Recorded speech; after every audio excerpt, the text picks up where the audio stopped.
Welcome to the Pandemonium Witches podcast, where the ADHD has just a touch of autism, where the true crime is as scary as the hauntings and unsolved cases. But the hosts never stay on topic for long. I'm Kat. I'm Rachel. I'm Em. And I'm Meg. Keep your arms, legs, and other extremities in the vehicle at all times, and enjoy the show. Oh, hi. Oh, hi. Good morning. So Sam did spend the night. I asked her if she wanted to be on here, and she looked at me and she went, I mean, it seems reasonable. I'm not really feeling the love, man. I love you. What? I can even do the thing that the kids do, like this now. How do you? Hold on. It's a finger heart. I know how to do that. The Korean one. Yeah, the My Korean. hand's gonna. I have old lady hands. My hand's gonna cramp. I can't. It started. I went to do it. My hands went. No, don't you? What you thinking? It is way too early for that. I got a new keyboard that does not have any of the buttons where they're normally at. What does that mean? So it makes a clicky clack. It makes a clicky Yes, clack. So normally the buttons are over here that like control sound and like the.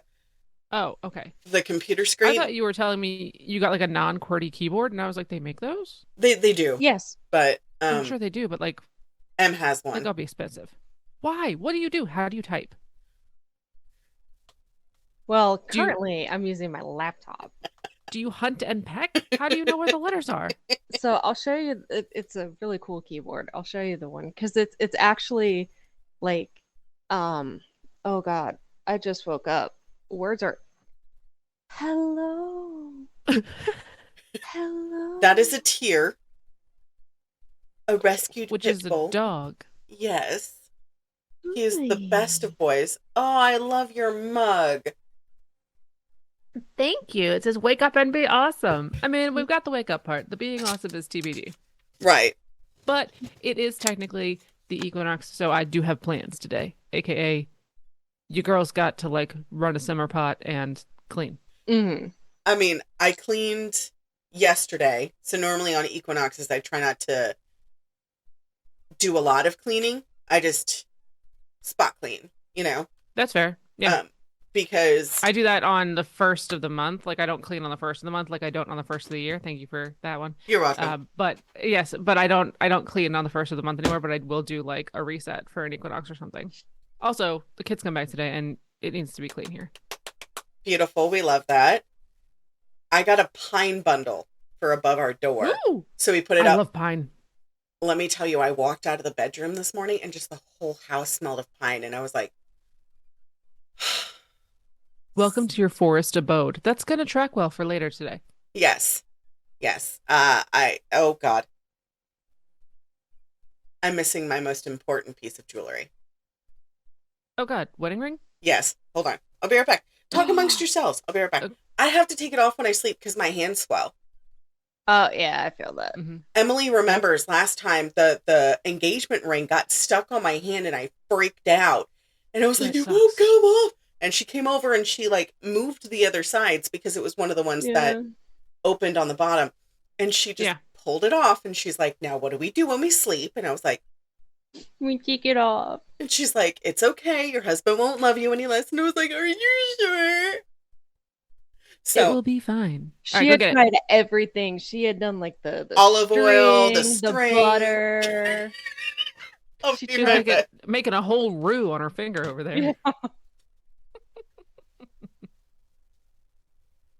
Oh man, my back is killing me, dude. I don't know if you can see it a little bit, but a little bit at the top. But how long did that take? How long did your tattoo take? So we officially started at like 11. Okay, reasonable time.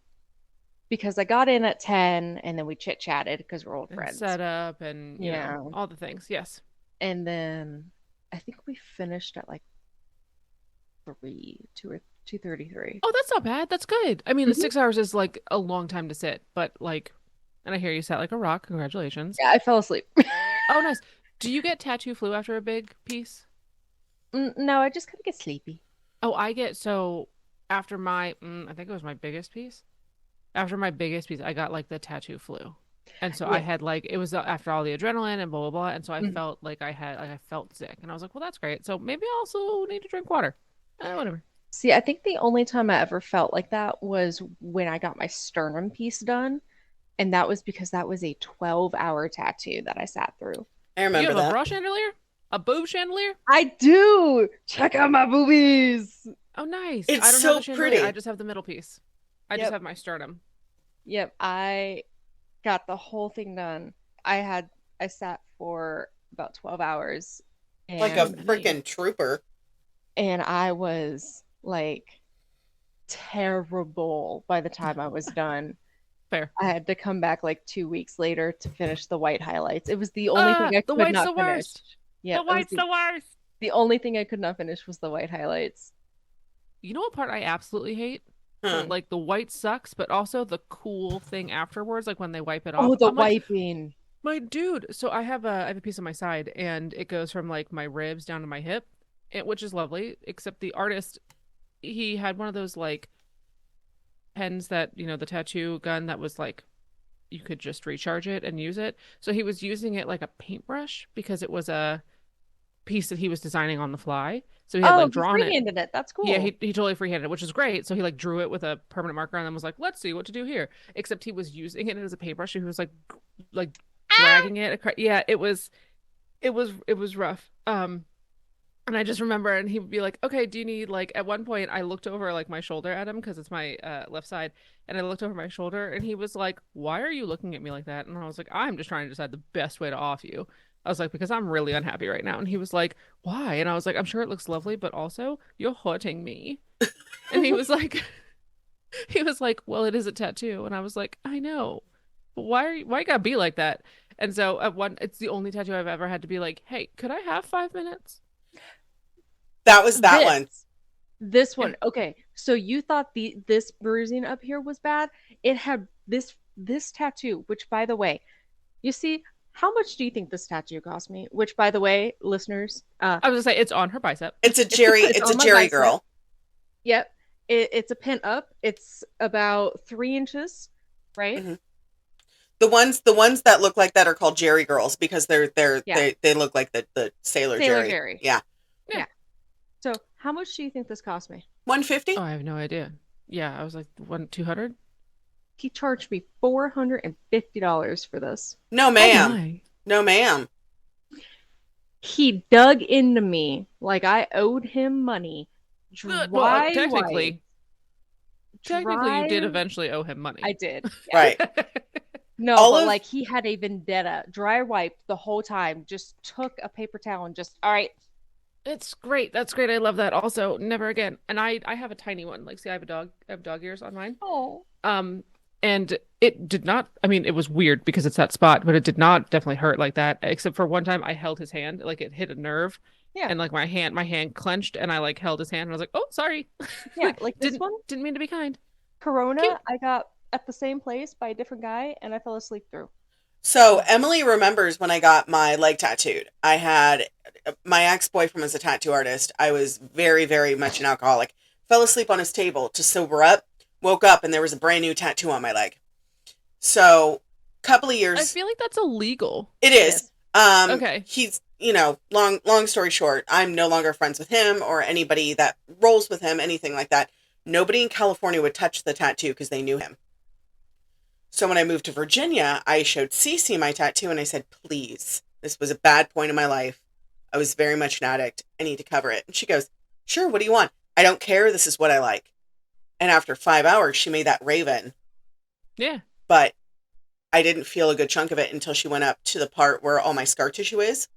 Yeah. Oh, tattooing over scar tissue sucks. You remember when I came to see you after that, and my whole leg was just like inflamed, but it was just so angry. But I sat like a trooper, and she's like, I need to take a break. And I was like, no, you can keep going. No, I need to take a break. I need a minute. I was like, Like, we oh, need to okay. light some incense. Like... So I was like doing tarot readings while she's like scarfing down food. And so I'm just reading That's random fun. people in the shop.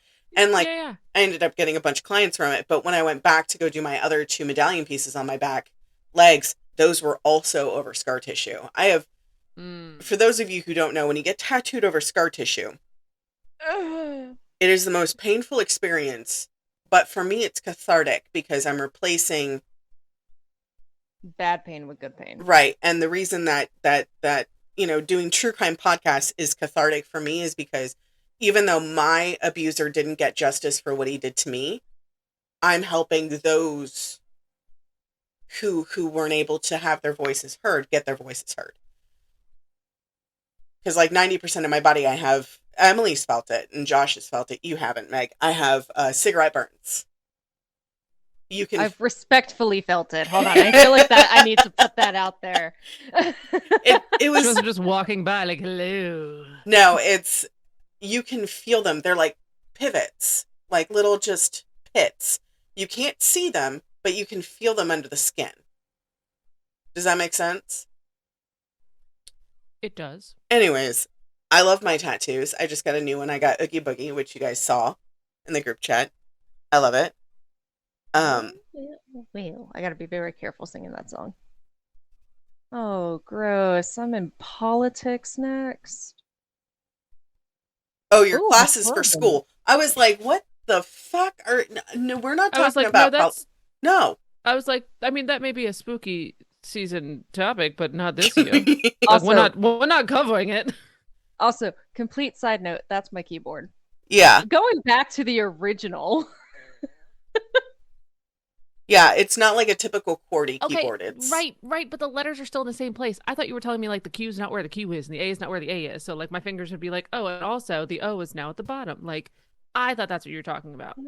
No, they're just a little differently spaced out. Okay, that makes more sense in my brain because I was like, is this like learning a new finger language? Like, also, I don't know that I like that phrase. That didn't feel good in my mouth. Well, okay, there's like 30 different types of ASL, so. Right, but we're not talking ASL. I was talking like my fingers in my brain have to be like, hello, I know where you are now. Yes.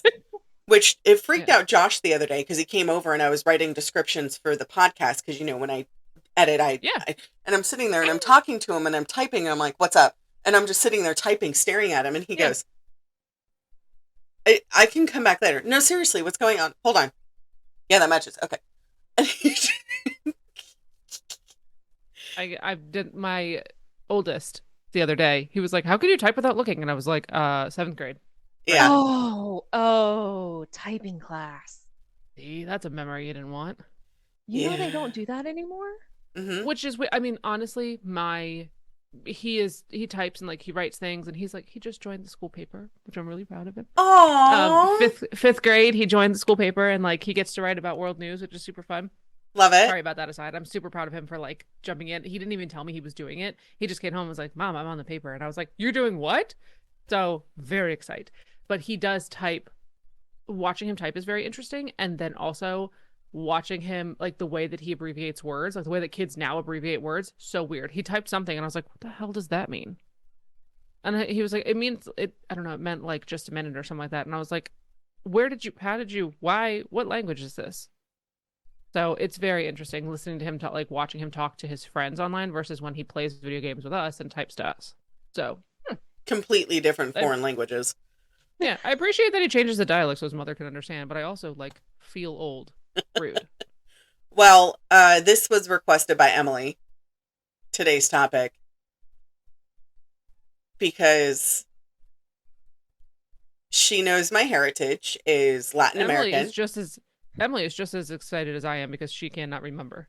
So her face went, what? Emily gave me a list of topics when we first started our podcast of things she wanted me to cover. I've already covered 2, which was Ed Kemper. Yes. And then the other one, which I'm still researching, is the Winchester Mystery House. Okay. Yes. So this is the 3rd one, which I need to say this tagline because Emily will immediately remember what it was because me and Rachel were cackling about it. Sir, this is a Wendy's. You can't have it your way. Today we're talking about Wendigos. Oh, okay. I was like, I don't Baconators? I No. don't know what's scary about those. I mean, I Oh, can are we change their name to heart Baconators for the whole episode if you want. heart attacks? I Was like, we're I talking feel heart like attacks. that would be better so we don't accidentally summon one. Also, complete side note, Kat, you would know this. Meg, unfortunately, you would not. Uh, Bertha has died. No. I have finished Bertha. These I need more context because those statements are not legal. Bertha's not a person. Bertha is God, not a person. Bertha she is a 2-gallon water jug from Publix okay, that makes me feel better because I was like, I wait, that I what? have just been chugging. Yeah, Fabulous! Look at you, you little hydrated plant. I love I it. know. Even though we're normally dehydrated plants. Listen. I'm a succulent. I use water once every 2 weeks. It's I will take what I can get with her. But because I'm on a diuretic now, they're like, you need water. Yeah. And so you went, sure, 2 gallons sounds great. Yeah. So here, I'll show you Bertha. While you do that, I have to get the names out of the way because I've already Okay, do it. cleansed the area. So, no, also known as the Wendigo, Wendigo, Watico, Watiko, Wendigo, and several other variants. This is folklore from South America to Appalachia to the European coastlines. So anywhere where there's large foliage, like tree lines. Gives new meaning to the Wicca we have at the beginning of the episode. Yes. We see it. We appreciate the Bertha. So we're going to call them the Baconator, I guess, for the whole episode. I already forgot. I already forgot. I think that was a consensus. Yeah, I'm gonna go with yes. Huh? Are we calling him the Baconator for this whole episode? Yeah. All right. Cool. So, bless you. Nothing happens when you die.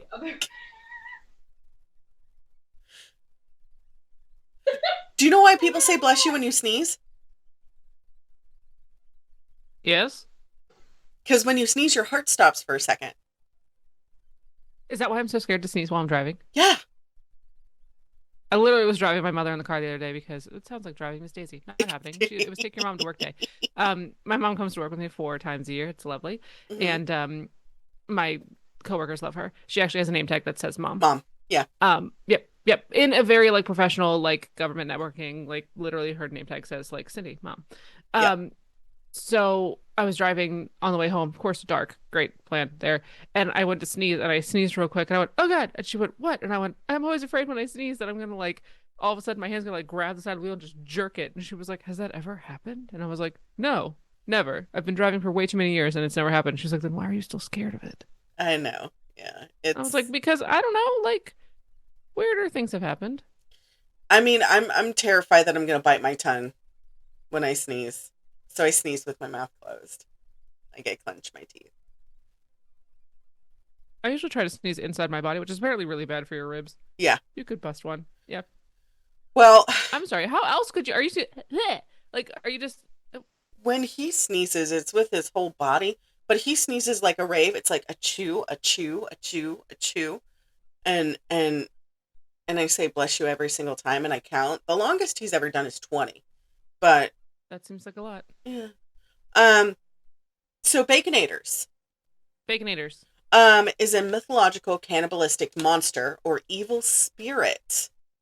Oh God, that was a lot of words. You came straight out with the cannibalism, like right a fucking way. I'm You sorry. didn't even like ease in. It wasn't even like a hey, the pool might be cold. Be like put a toe in first. You went straight to like eating people. So it's an old wives' tale. It's an old wives' tale. How they came about. Okay. Do these things exist? In my culture, they do. In most cultures, it's just a thing to keep the kids inside after dark. All right. Okay.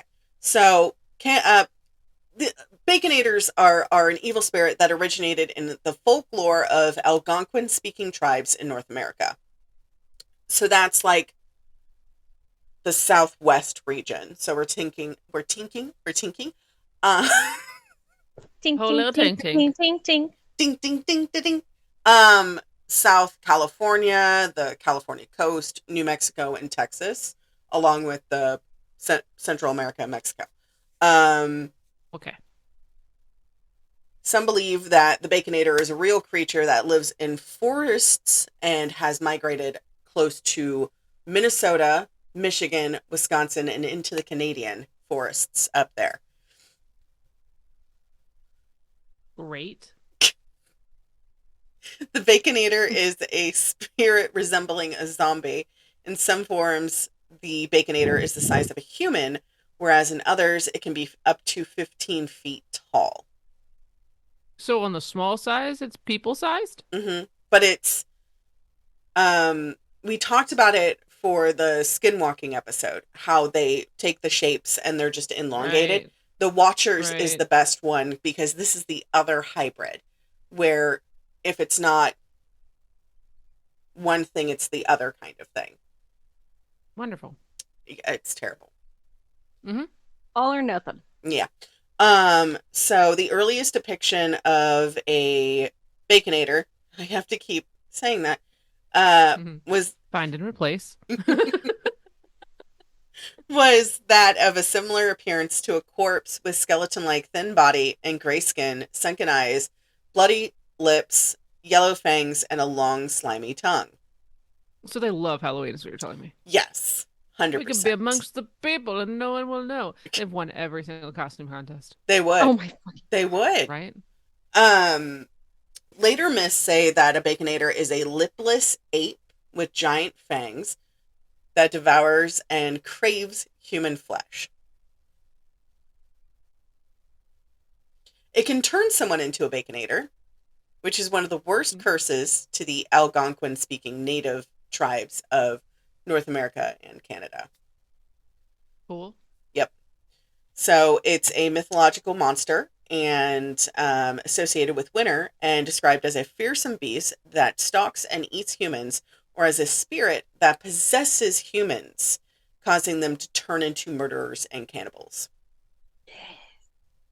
No. It's my favorite one. I can't believe I forgot it. Yeah. Emily is like obsessed with the stories because I used to tell them to the kids to make them stay inside after dark. There's like 2 or 3 games. They just made a game into a movie that just got greenlit. There's 2 movies. Cool. Y'all enjoy those. I won't go watch them. I'm gonna stay over here at, like, Sonic or whatever other place I need to go that does not have Baconators. So there are many different spellings and pronunciations for the Baconator. As we heard, thank you for your lovely demonstration. Thank you.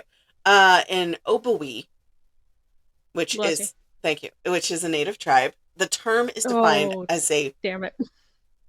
winter cannibalistic monster. The cannibalist, like, if you just were like, a winter monster, I'd be like, yes, the Yeti from Yes. Rudolph. The Yeti from Rudolph. I'm cool with that. Mm-mm. Nope. Oh, the abominable snowman, that's what he's called. But no, you had to throw the cannibalist? The adorable snowman, you mean? Right? Love him. Love him. So the native tribe described it as a large creature as tall as a tree with a lipless mouth and jagged teeth. This is directly from a story. So its breath was a strange hiss, and its footprints full of blood ate many a man, woman, or child who ventured into its wood. Those were lucky ones. Sometimes Baconators chose to possess a person instead. The luckless individual became one himself, hunting down those he had loved, feasting upon their flesh. Well, at least they don't discriminate. Correct. They hate everyone So- equally. Yeah. I don't. I know, Okay. I'm sorry. We're not friends with them. No, Like, definitely there's not. no redeem. That doesn't. I haven't heard a redeeming quality yet. So, Like, oh, they only go after the bad guys. Cool. But it sounds, I mean, They go after naive people. I'll get to that. okay. Still It's not good. Yeah, I know. Its name may derive from the Proto-Algonquin word meaning owl. It's still the same breakdown. The Algonquin legend describes the creature as a giant heart of ice. Sometimes it is thought to be entirely made of ice, its body skeletal and deformed, with missing lips and toes. Not I'm the I'm toes. I'm having a large problem with the missing lips. Yes. So I when mean, if they got like super sharp teeth, I could see why they're missing their lips. that's not why. The first thing that your body loses when you die and you decompose is your lips because it's fatty tissue. You're telling me I'm gonna lose my boobs when I die? Well, if your body's left to decompose in a body form, yes. I'm so sorry, Tina and Tuna. One of your boobs is named Tuna? I mean, it's fair. Mine are nicknamed Thelma and Louise. There are a lot of tea names that are not Tuna. There is a long story that goes with that, but not for today. That's fine, but okay. I have Sandy and Dandy, just so you know. I know Rachel has one, and I will put it in if she wants me to. But my ex-girlfriend, she had one for hers. But Josh has a different name for that. But we're not going to go there. I know there's other tales for Baconators. One of them is known as a Wichuji. Don't say bless you, Emily. It's a being that appears in Athabascan native legend, which is the Northwest Pacific Coast people, which were part of the tribes in Twilight. Ah. Also, I thought you said it's a bean, not a being. I was like, oh, a bean? This is getting better. It's not a bean. Okay. I'm really trying to find something. I know. It eats people too. Yeah, but it's characterized as enlightened with ancestral insight, so it only attacks certain people. All right, we'll take that one. Ancestral insight. Not with an I, it was an A. Ancestral. No! Oh God! No! Not that word! All right, see, I followed it, and okay. I'm a little sad that I did. So, in a couple of different lore, which is Oboe, Eastern Cree, West Main Swampy Cree, Naskapi, and Inua lore, Baconators are described as giants, many times larger than human beings, characteristics absent from myths and other Algonquin cultures. Whenever Baconators ate, it would grow in portion to the meal that they had just eaten. So it could never be full.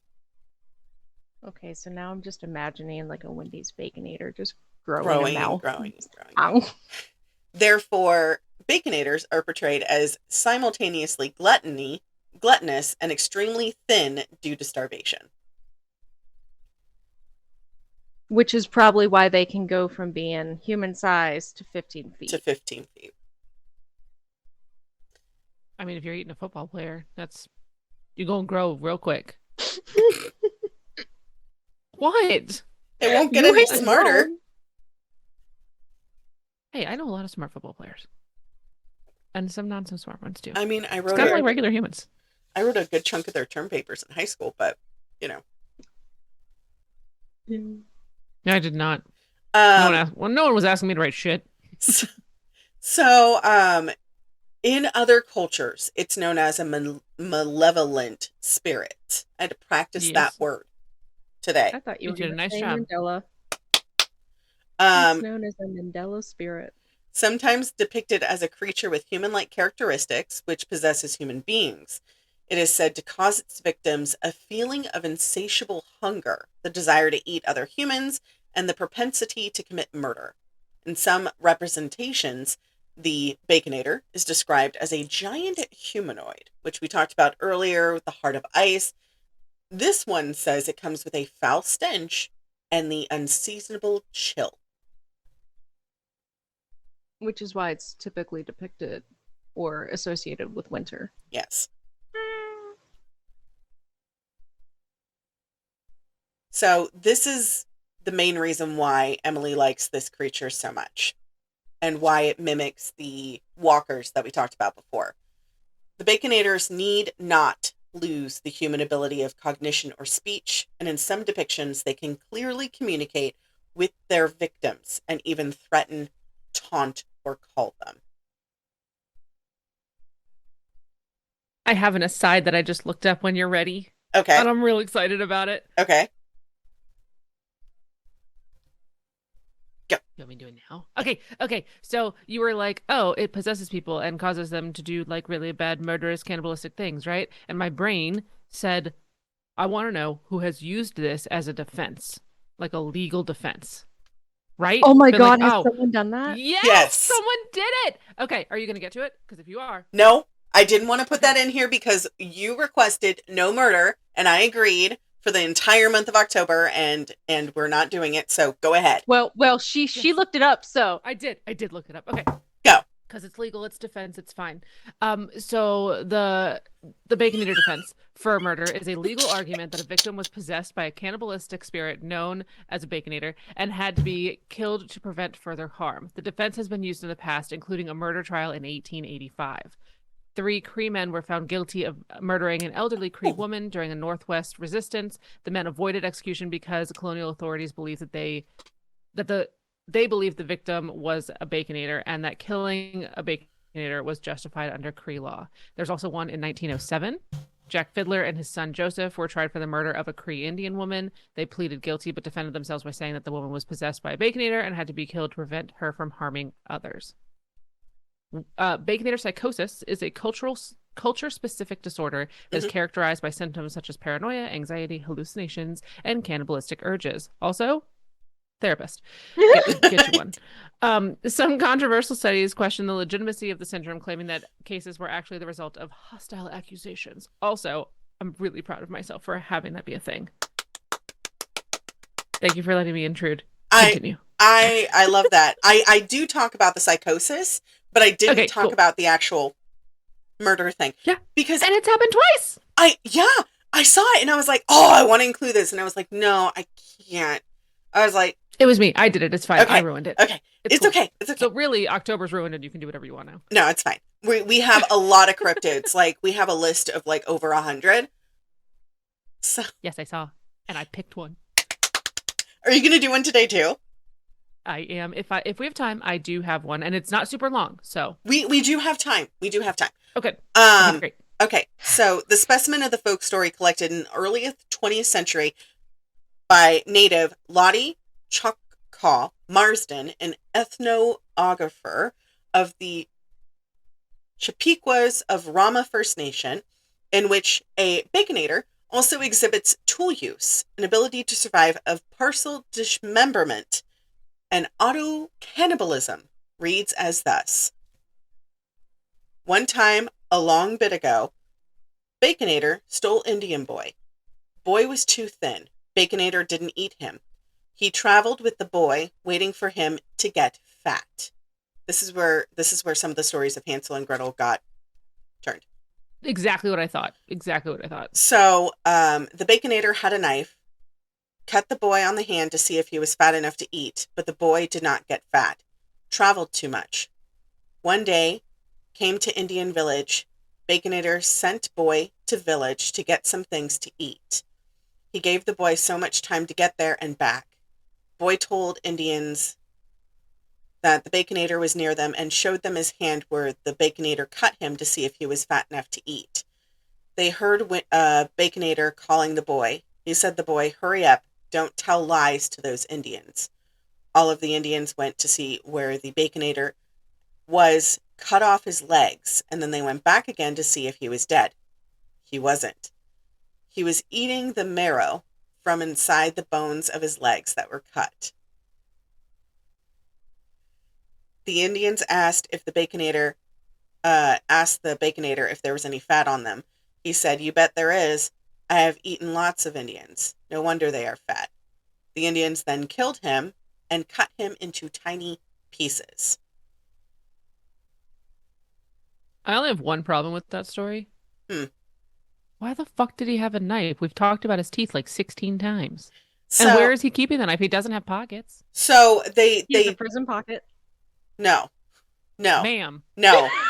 So when they take over the person, they're still wearing their clothes, but it's just like elongated. Tattered. It's tattered and elongated, so they still have like pockets and pouches and stuff. I disagree. He doesn't need a knife. That is overkill. So some legends describe the Baconator as Emaciated. Thank you. Figure with No ashen problem. flesh. Others describe giant creature up to 15 feet, which we talked about it, which is 4.5 meters. A beast that grows larger the more that he eats. It may be sunken and have glowing eyes and sharp fangs and claws. Lips are missing or chewed up. Stop that. I love that. It may be hairless or have fur. It may have pointed ears or horns or antlers, like all three. It smells of rotting flesh and is first detected by humans by its unnatural and horrible odor. I'm saving that. Great. I'm saving that for the Instagram, Emily. Thank you. She sent me a picture of all three of us on the screen. It says 3 different reactions. So you're like, I get him. and she's smiling, and I'm just like, So, Baconators are believed to have exceptionally sharp eyesight, hearing, and sense of smell, as well as superior strength and speed in order to stalk and overpower their victims. They live in colder climates among the woodlands and lakes of Canada and northern United States. So they originated in southern culture and have since been moved to colder climates. So when it gets colder down south is where they come out of quote unquote hibernation. They can move easily through deep snow and across ice. A shaman may be the only person who can subdue and destroy a Baconator, unless it's Emily on a hungry day, either using silver, steel, or an iron bullet or a dagger. Some legends, however, claim that the Baconator's heart must be cut, melted, or burned in a fire before the spirit is truly killed. Interesting that they still have a heart. Yeah. But no lips. Mm. I have questions. I love how you still managed to show off your butthole. Thank you, Thank Crush. you, sir. Thank you, Crush. We appreciate that. Thank you, Your Majesty. So the story of the Baconators comes from the native folklore of the Algonquins, which we talked about earlier, and every tribe has varying depictions. But I went all the way back, and it originated with the Algonquins. Okay, and we're not sharing photos today, correct? No. Because somebody No. shared something last time, and that was rude. No, I'm sorry. Okay. I learned my lesson. Thank you. So did I. Close your eyes. So the varying depictions, one of them claims the Baconator is a werewolf. Another one says that it is a Yeti or Bigfoot. Some of them say that it's a sister to Sasquatch. So. A sister? We never hear about the sisters. I know. So they're. I thought that was the Florida swamp ape. No. His name is Tom, and respectfully, we leave him alone. Yeah, he's a pretty chill dude. He's a pretty chill dude. So. Yeah. There's this guy I dated. His name is Tom.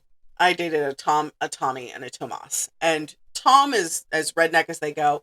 We leave Tom alone, but he was so hairy and so redneck and missing 5 of his teeth. And I didn't know because he always had a denture, a flipper. Cool. I mean, if it works. Yeah. So. No, I meant the actual Florida swamp ape. Oh yeah. No, we're that's on the list if you want to cover it. Let me get through the Gainesville Ripper first. Okay.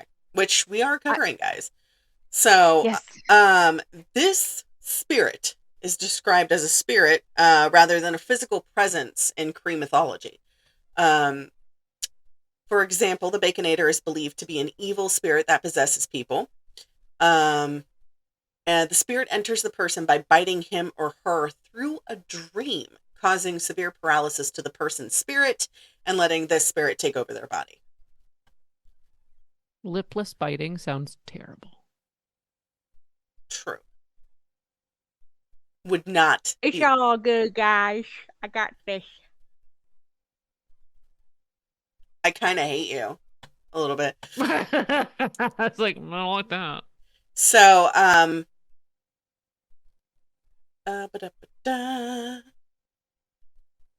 a colloquial phrase for this experience of somebody going through this is going Baconator. It's commonly used in their culture.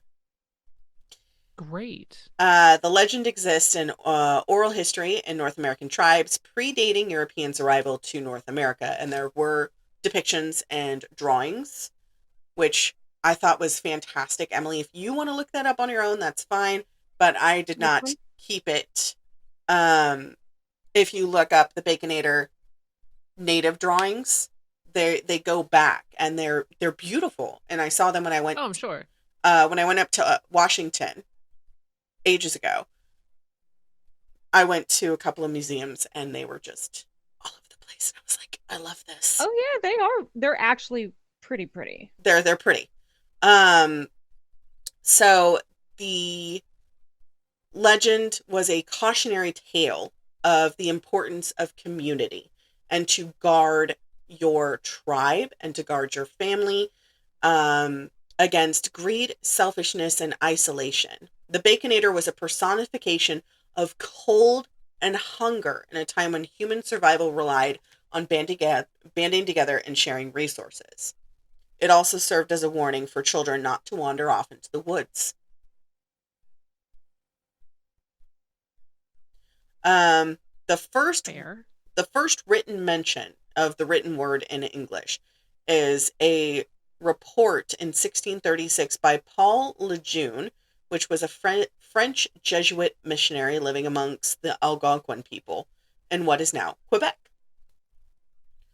He described of a woman who warned of the Atchin, which is what they called it, that had eaten some tribal members nearby and would eat a great many more of them if he were not called elsewhere. Because they can be called, which I will get to. So, a few instances of murder and cannibalism in North America were blamed on the Baconator, including the case in 1879, 1907, and 1909. Lovely. I'm still stuck on how you summon a Baconator. I'm like, is it with a Frosty? Like, what are we... Who's summoning Baconators around here? I mean, you can just use DoorDash, but...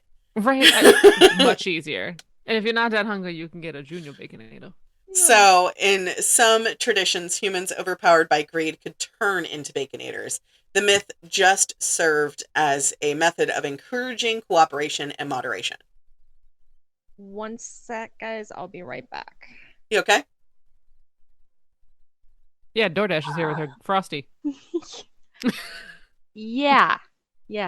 No, Sam is here. Her sister is sick, and I have some medicine for her. Okay, so. Yeah. Do you want me to keep going? Yeah, keep going. All right. So, humans could also turn into Baconators by becoming in contact with them for too long if they don't know that the Baconator is, in fact, a Baconator. Or being dream bit. Yeah, that too. So, among the... I'm going to mispronounce this, and I am so sorry for mispronouncing any tribal names. Please tell me if I am. Assiniboine, the Cree. You have me very lost. Right. There the you Cree go. And the Ojibwe. The three tribes were called Assiniboine, the Cree, and Ojibwe. A satirical ceremony dance is sometimes performed during times of famine to reinforce the seriousness of the Baconator taboo. The ceremony, known as, not going to say it, was performed during times of famine, involving wearing masks and dancing backward around a drum. Last known Baconator ceremony conducted in the U.S. was at Lake Baconator of Star Island of Cass Lake, within the Leech Lake Indian Reservation of northern Minnesota. The name is far too long, and it's 7 syllables. Oh my. Well, we've already done longer, but yes. I don't have the pronunciation for this, so I'm not going to try because I don't want to insult anyone. But it starts off with Wendy. There's no song. The word I am not pronouncing is spelled WINDIGOKAANZHIMOWIN.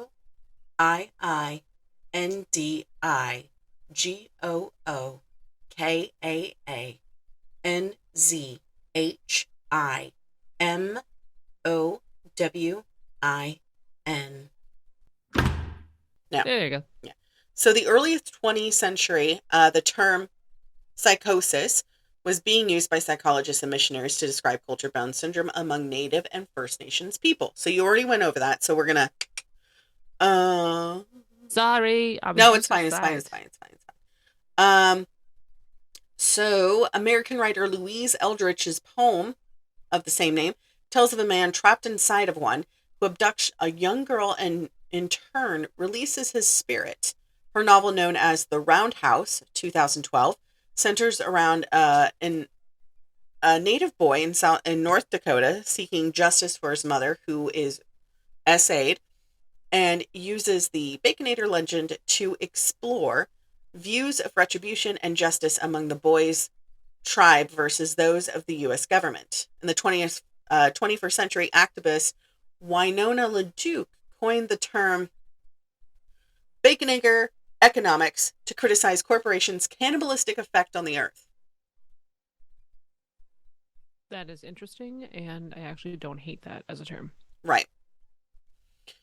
So, in turn, no matter which version sounds the most plausible, this is obviously not a cryptid you want to run into on a hike, but surely ranks among the top 10 most terrifying Native American monsters.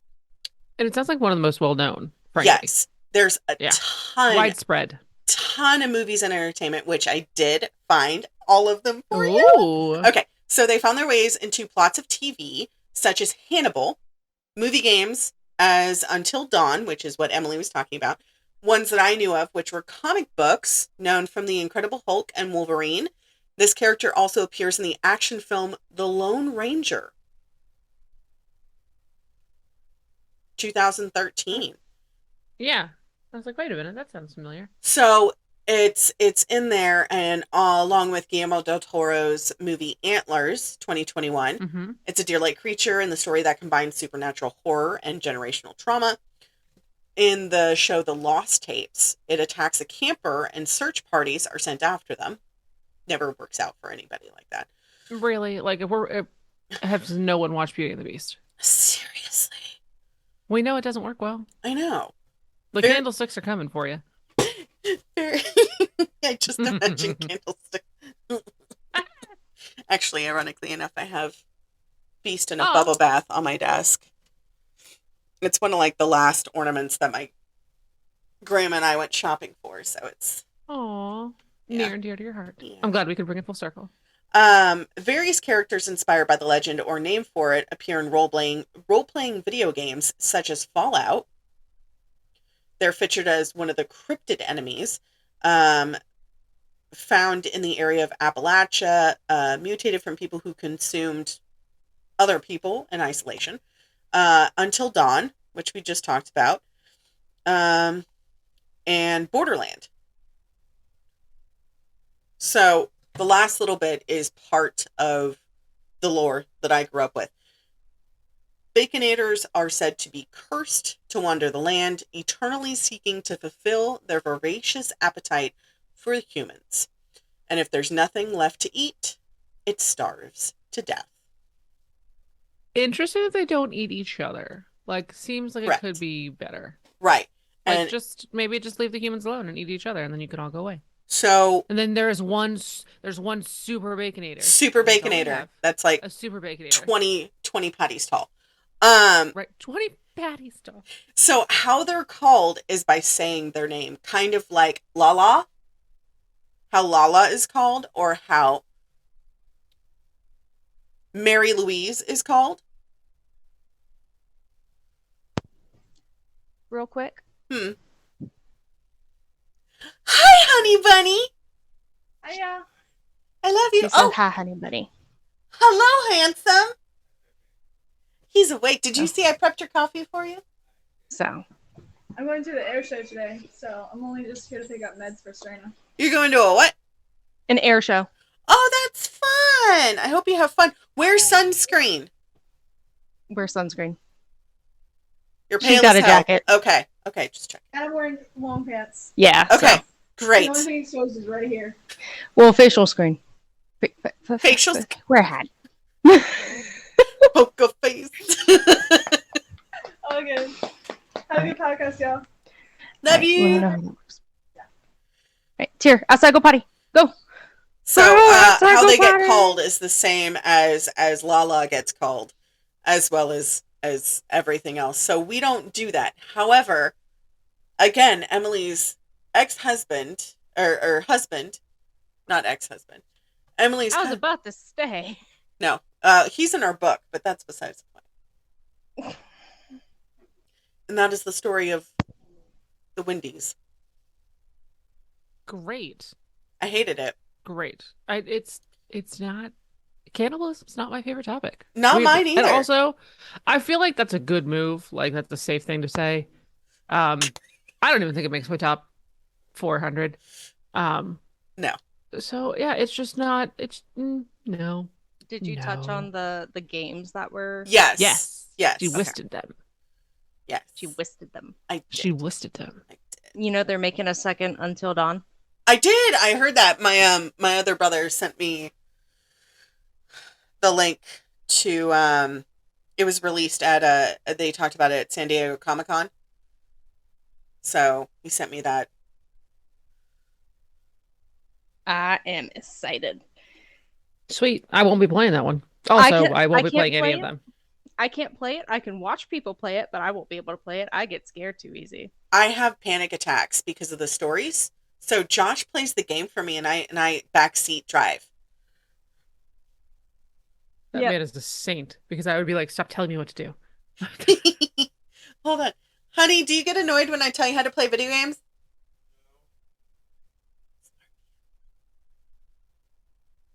He said no. Oh, there you go. I was like, I didn't hear nothing. Can I have a sleep? He's like, I'm ignoring you. No, I let him sleep in. I've been up since 7, and I have to put... Oh, you're looking over the thing? He has to look over the gunnery stuff for work. At 9:30, I have to... Can you prep the oven, preheat it? I was about to say, babe, you missed 9:30. It's like 10. And then I remembered you're an hour behind. Yeah, I'm an hour behind. I have to look for the heating instructions. Here we go. 450, and put the red pan in. I don't have any parchment paper, so we're just gonna put them in as is. We're raw dog and bread. Yeah, stick the bread pan in so it can warm up. So put it in 450 degrees, and we're gonna have to put. Disclaimer: please don't raw dog bread. So we're gonna have to put a sheet pan over the. Or do over the cafe. I'm gonna tell you how to live your life. You know what? That could be a fetish somewhere. Go for it. So it can be a Dutch oven. I'm not here to. Ooh, that's not. I don't do that either. I'll be right back. I can't. She's like, I've had enough. She's like, I think we broke our host. You know, it's at least once an episode. And it's always fun to leave little tidbits when she's gone. Like, did you know cat pee is radioactive? I'm sorry, UV reactive? Yeah. Yep, that's one of my favorite things. That's me how I know, shithead. I don't have a cat, Fresh. so I would not know. Hey. Speaking of. It moved very fast. Hey, your Meowjesty. It's like story time with Eagle. All of the pets are doing things right now because Hey! Tank has decided he's gonna just like Do a little calisthenics over here. Oh, this one decided he wanted to catch the orange cat brain cell. What does that mean? The orange cat Do brain they just cell? share one? Yeah. Do they share? All orange cats share one brain cell? Oh yeah. All orange cats share one brain cell. Oh, yeah. He got it at Oh. like 2 a.m. Hmm. Do they like solve word hunger? Like what does it do? No, it just gives them the zoomies. Oh, okay. Got it. I had an orange tabby we- cat, and it would get the brain cell at about 4, 5 o'clock in the morning. Roughly around there. Only for 20, 30 minutes, and then it would just be a loaf for the rest of the day. Maybe I'm an orange cat. Sounds about right. Yeah. I'm Yeah. still waiting to catch the brain cell in that case. Anyway, I think it gets to be my turn. Oh, it is your turn. It is your turn. Fabulous. So today we are going over the lizard man of Scape Swamp. Stop. Researched the lizard man. I love that. Ding-a-ding, Right. And it's Fucking not what? the lizard man of Scape Swamp, and we will get into all of it, I promise. So you're going to come with me on a journey to Bishopville, South Carolina.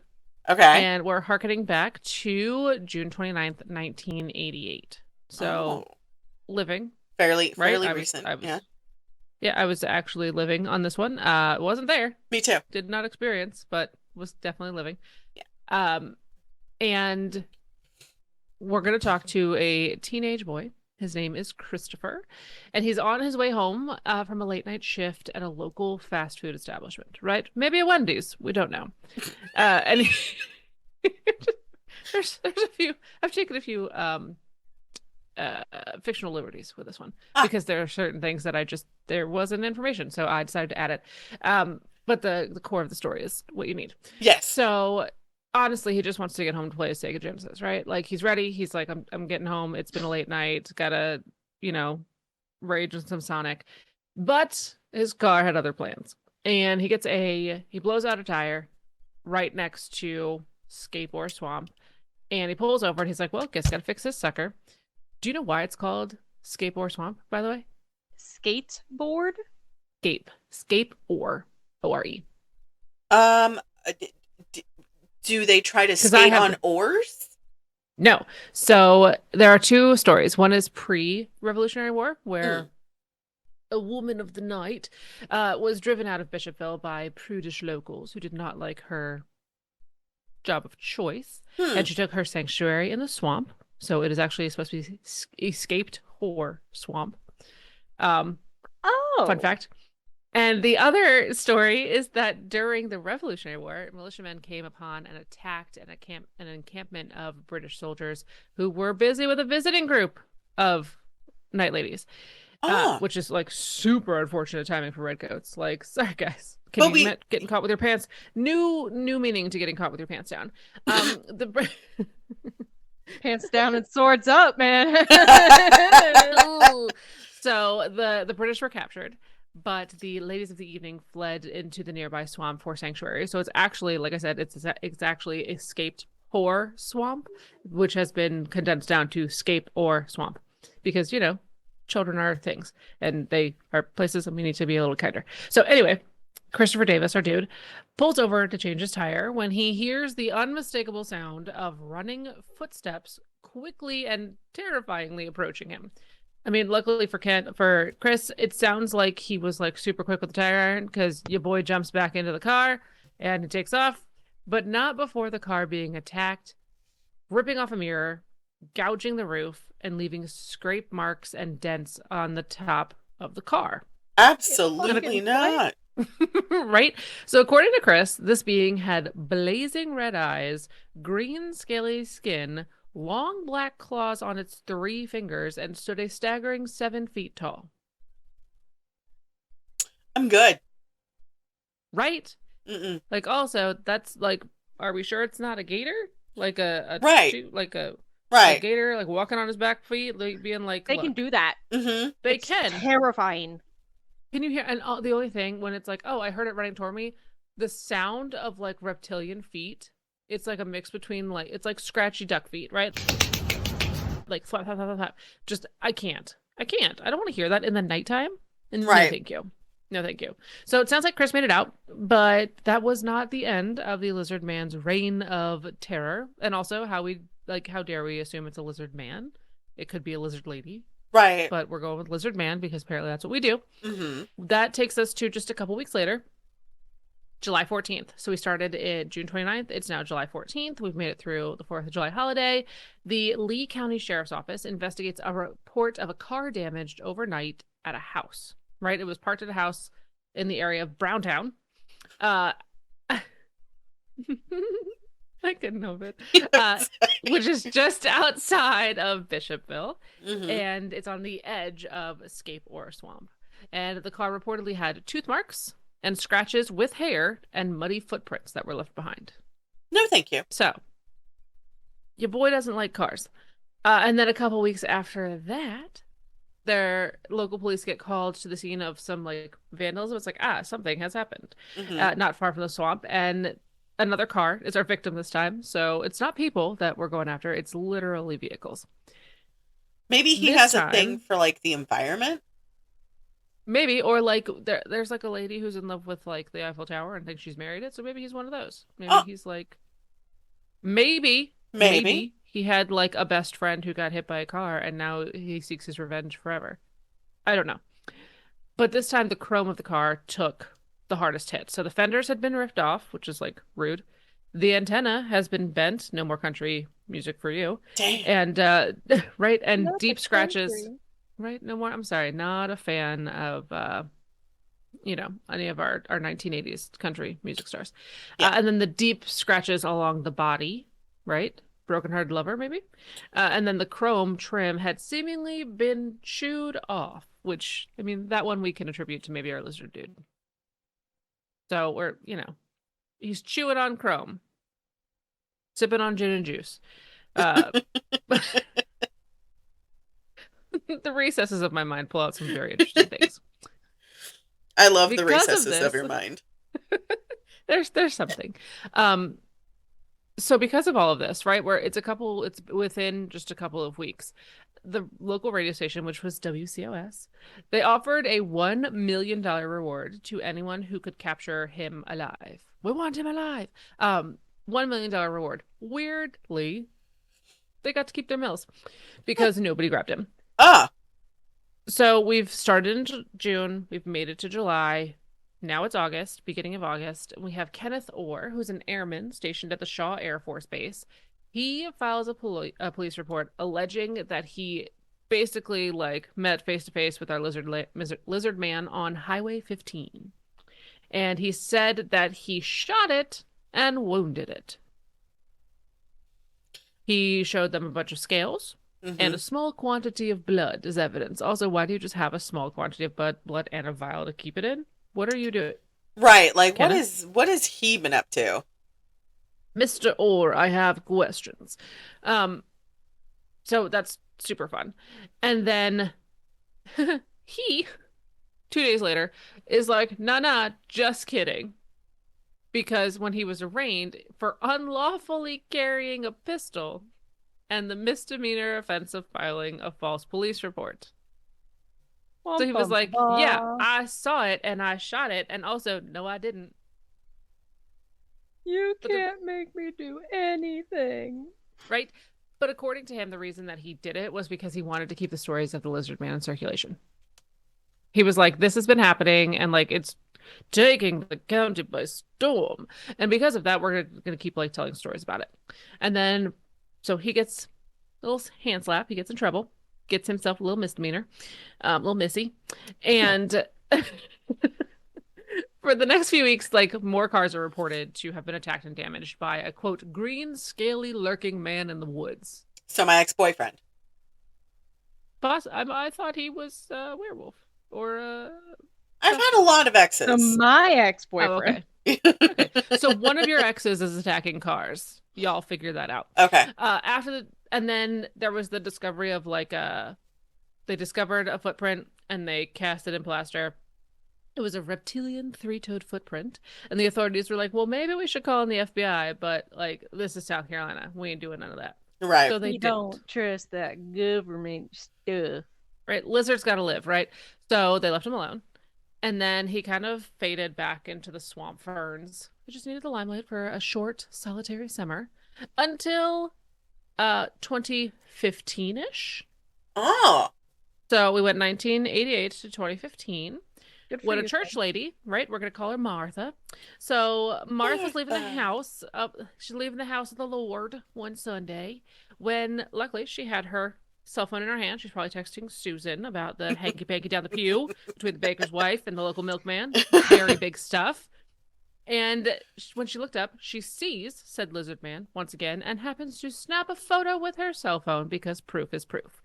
Also, I have no copy of this photo. I have seen, like, I looked it up and was like, lizard man photo, blah, blah, blah. And it's literally like a dude in a suit. So not exactly sure what this is. It looks like one of the Power Rangers bad guys. You know what I'm talking Oh, about? okay. Okay. Yeah. Okay. So that's what the picture was. I was like, I'm not putting that on my computer. That's hocus pocus. We're not doing that. Also a great movie. Hoax. Yes. Wonderful movie. We're almost in this time. Are you okay? I looked it up. No. What happened? It's so Yep, there's the picture. bad. Yep. I told you. It looks like a Power Rangers character. He looks like And then there's like one of those Pokemon. hold on. A white screen. Oh yeah, what it's just like he paused. Yeah. Like Right, looking for close-up. Sasquatch or whatever. Like the photos. Right? Also, why are we doing that? Do we all not know what to do with our hands? Why is every photo of Sasquatch like hailing a cab? We're not doing that. Maybe he's doing So, that. where is he hailing a cab in the swamp? Washington? Maybe the cab system isn't great, and that's why he's attacking cars, because just no one will give him a ride. Uber was not a thing in the 80s. Right. Look, man, he just wanted to get home to his baby mama. Right? He's just his lizard baby mama. Her name is Liz. Finally. Finally. Oh no, is there another one? I married what's the that? lizard man. Oh my no. god. It's a No. romance book. Can we Please tell me it's not? set in South Carolina. Oh, no. Oh god, I hate it. Oh, there's more. Oh, I'm sure there is. Okay, hold People on. are people. If cannibalism is a thing, there's definitely an I Married the Lizard Man book. True. Facts. Right? I can't deny it. So finally, in 2017 was the last time that we kind of hear about him in mainstream sort of media sort of thing. Mhm. The South Carolina Emergency Management Division ends up tweeting out a warning about a possible lizard man reappearance during the Great American Solar Eclipse of 2017. I don't know if they've done one recently. I didn't have anything on that, but I know we just had like a big eclipse in the last year. So maybe they tweeted it again. When the solar eclipse occurred in the state, like weirdly, Lizard Man did not appear. I'm not sure if he's just not a tweeter and didn't know he was like called forth or whatever, but he did not appear. And he's apparently too smart to get confused by a midday dusk. Huh. So, yep, there are still stories. People still say like, oh yeah, he's out there, be careful. But he's not hurting people. He's literally just hurting cars. So I assume if you're a biker, you're fine. Biker, hiker, walker, skateboarder, You know. rollerblader. He cares for the environment.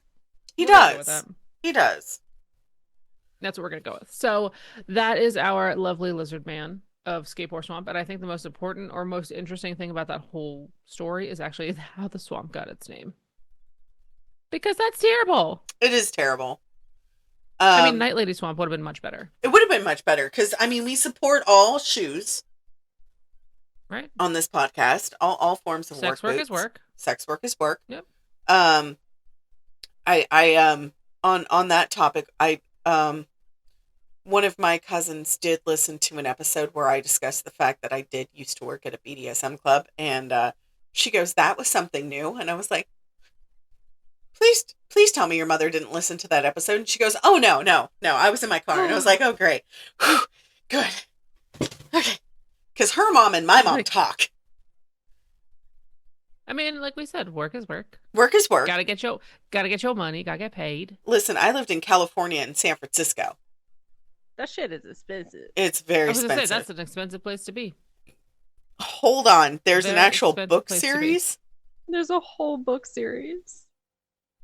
If his eyes aren't red, he's not the right one. Her It's a different lizard softness man. is addictive. That's I'm sorry. su- What did you just say? I'm Oh, sure you're they're reading.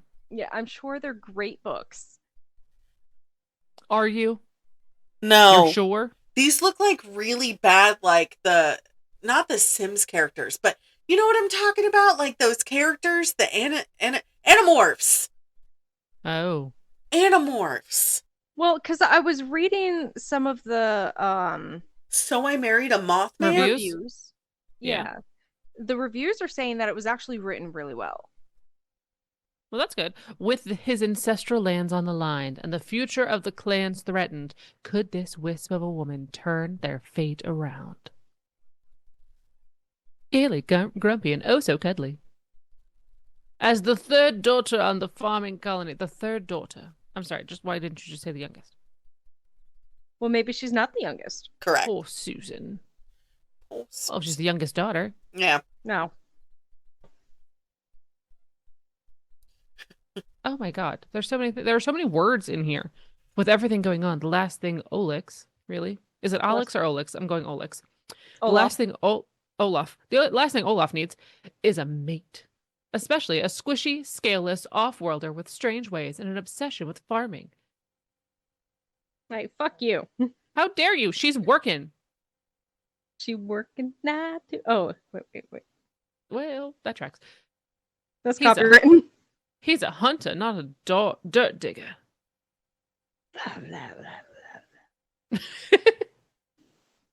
All right. Also, her name is Susan. Interesting. I kind of want to read it just to see how it is. I I- would like I- a full book report, please. I want to read the Mothman one though. See, that's fair. I almost did the Mothman instead of the Lizard Man, but I figured that would be a longer one. And so I would save it for another time. But living here in Virginia and being close to West Virginia seems reasonable to cover. Fair enough. See, Like, I Chris think it grew up. works. Chris grew up in West Virginia, and when we went to visit, he was outside. I forget what we were doing, but I was like, "Hey, I don't feel comfortable being outside. I'm gonna head inside." He went, "Why?" And I said, "Because the fucking Mothman." Mothman. Isn't there like a statue and stuff? I mean, we'll get to it. But, Yes, there's a statue with a bubble butt. right? Like, he's Like- thick with two C's. Why is Mothman double cheeked up? Honestly, why not? Like, if you're gonna make a statue of a local legend, like, give him a six pack and a dump truck. I don't know. Is that what that's called? It's a dump truck, right? Yeah, okay. It came out of my mouth and I went, that might not be right. Why are we sexualizing a statue? We're not. I'm just saying, if you're gonna make it, like, make it interesting. You're not gonna give him a beer gut and a flat ass. No, that's I just mean, your fair. general, like. Yeah, so don't give Mothman beer gut flat ass. Give Mothman double cheeked up on a Tuesday afternoon. And a 6-pack. Give him an 8-pack. I don't know. I'm pretty sure Henry Give Cavill him a has one. 12-pack. Fuck it. Right? Give him a whole, As not a far K. as We're not going as with a far K. as like weird romance novels go, I don't think I've ever been more weirded out than the one that my friend sent me, which was like a fish man. So it wasn't even a mermaid; it was a fish man. So he had like gills and like everything, and I was like, that's so wrong. I'm sorry. Do you? I have questions that I do not want answered, so I'm not going to say them out I loud. read You know, like 3 though- pages, and I was like, done. No. I could dig it though because he has gills, so while he's doing the chomper, he can just keep doing the chomper. Well, I mean, that's what it said after the 3rd page, is that he was just like going down to downtown. But I'm like, I cannot explain this. Meg just dropped out. I'm still here. That's just like I'm gone. I was No. a little comfortable. My face is very pink. I'm an adult. I'm an adult. I've had children. It's fine. But I mean, like the one that I'm writing right now is very descriptive, and I do have a trigger page already. Hold on. Oh, so you have a menu. I do have a menu. Okay. Just don't add any gills and you'll be fine. I know, seriously. There are wings, so I have to write different types of wings, but I think we're gonna do bat wings, bird wings, and butterfly wings. Oh, there you go. The wings. The wings. So I still have to figure out the title because I'm not liking the title. But right now the menu is as follows: kidnapping, abduction, polyamory, white shoes, light BDSM, and butt stuff. Okay. Did I know I was going to write? I don't particularly like that, but did I know I was going to write that? No. Did it just happen? Yup. Just happened. I feel like, again, I have a lot of thoughts, and I don't think any of them are appropriate for what we are doing here. Well, there's a lot of like male on male and female on female and male and female. So, of course, there's going to be We have a little bit for everyone. a little bit for everyone. Everybody gets a shot. No, stop copywriting us. Knock it off. You can mambo somewhere else. No, she can sing it. We just can't actually play the whole song. She can sing bits. But yeah, learn that the hard way. Yeah. Interesting enough. All right. But I hate it today. Thanks. Oh no, I hated today less than I hated other days. Yeah. Other days have been worse. Yeah. I had a blast. I don't know what you guys are talking about. I had a freaking blast. I mean, for our listeners that are listening, we have. What else would they been doing?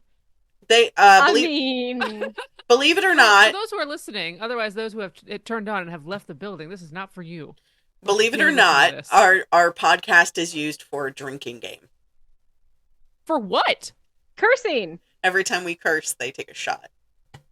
Fuck, shit, pussy, yes, motherfucker, damn, bitch. What are the 7 words you can't say on television? Shit, piss, cock, fuck, cunt, sucker, motherfucker, and tits? I think those are the ones that George Carlin said you can't say on TV. So congratulations, you now have alcohol poisoning. Get you to a doctor. Drink some water. So for the entire month of October, we're doing cryptids. And if you wanted to join our Facebook group, as soon as we do hit 100 followers on our Facebook group and 100 listeners, we have to have both. We're going to be doing a raffle. Emily said that she was going to be making something special that is limited edition, which only the hosts have these. Emily, what are we making? I'm making cups. Waffles. No. I'm making waffles. Later, she's making waffles. So of course, right now we have, in our actual community, we have 90 members. We have 72 listeners. We're almost at 100. So. I'm making the spooky cups. She's making cups. Get it going. That have the emblem on them. And I think the one winner is going to have their name on it. And they're going to have a sticker, a cup, and something else. I can't remember what the last thing is. But so I have commissioned someone to make Oliver. Stop. That's exciting. I have found a company that has the other Oliver, which is right up there. You can't see them because of the light. But I'm going to get matching ones for you guys. So that way you guys have Olivers too. But I love an Oliver. So that's an incentive for you guys because the last time we did a thing, Sylvia came on for 2 episodes and she did Lucy Let Me, which we just published that. Fuck that bitch. Yeah, she's going back. They undid the media freeze from the UK, so we were able to publish a lot of information. So if you want to go look at that, I believe it's episode 35. Hold on, now I gotta look. Open the stupid thing. Open sesame. Open sesame. Open sesame. That is not the name. It was published on 9/18. It's episode 37. It was just published. It was just published because today's the 22nd. Obviously, this is coming out later. Today's episode is the The second, not the second. The second's already. We're talking to you in the future from the past.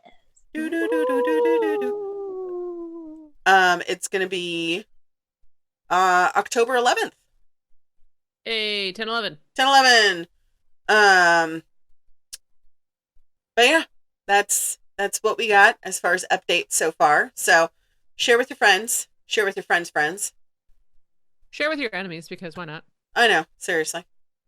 And stay feral. Maybe not your mom's.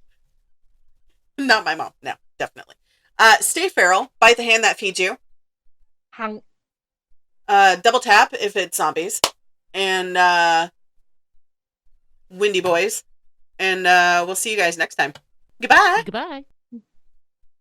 What the fuck is that? Why are you? Why are you grabbing like a like what is that? It's a cryptid hand. See? Cryptid hand. It's a cryptid hand noise. Next time on the Pandemonium Witches. But it was also described as half reptile, half bird, having a metallic beak that was lined with razor-sharp teeth, with occasionally having octopus-like tentacles coming out of its beak. Yeah. It sounds like a jabberwock. Are we sure that they weren't drunk? Or on something. They are said to motionlessly watch travelers from the horizon along the mountain range. From these photographs, some scientists have tried to determine what it is that people think that they have seen and what they actually have seen. Did I got one? Like No. the 4th of July. It makes me want a Hot dog real bad.